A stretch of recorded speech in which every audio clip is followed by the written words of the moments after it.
C'est un roman qui se déroule en 1993. Il raconte l'histoire de deux ados qui ont à peu près 16 ans tous les deux.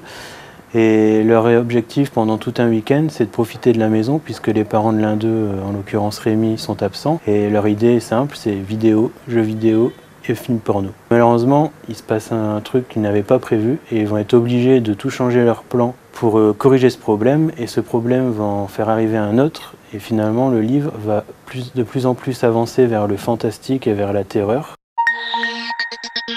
Je parle beaucoup de films parce que c'est l'univers vraiment de ces deux ados qui ont une référence télévisuelle, d'où le titre, mais aussi du cinéma. Eux, leur référence, c'est les États-Unis à travers tous les films qu'ils ont vus. Donc c'est pour ça que je parle de films, parce que forcément dans l'écriture, il y a une référence à tout ça. Et ça a plus été imaginé comme un film, comme une série, avec des épisodes et des coupes, des chutes à chaque fin de chapitre. Ce qu'on peut commencer par dire, comme pour moi en tant qu'auteur, c'est que je suis autodidacte. Je pense que c'est important, ça veut dire que j'ai pas fait d'études littéraires, ça veut dire que j'ai pas fait des grandes études.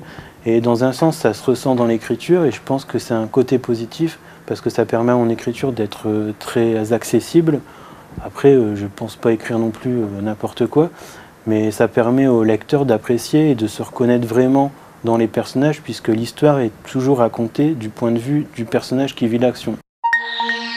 Je pense que je vais commencer à travailler sur un scénario parce qu'on me parle souvent que ça serait un super film. Il y a beaucoup d'images dans le livre, notamment la fin.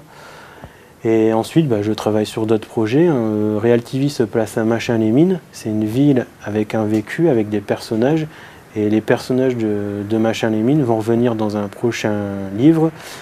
On va dire que c'est une lutte des classes sur fond de musique et de tuerie. À bientôt, merci.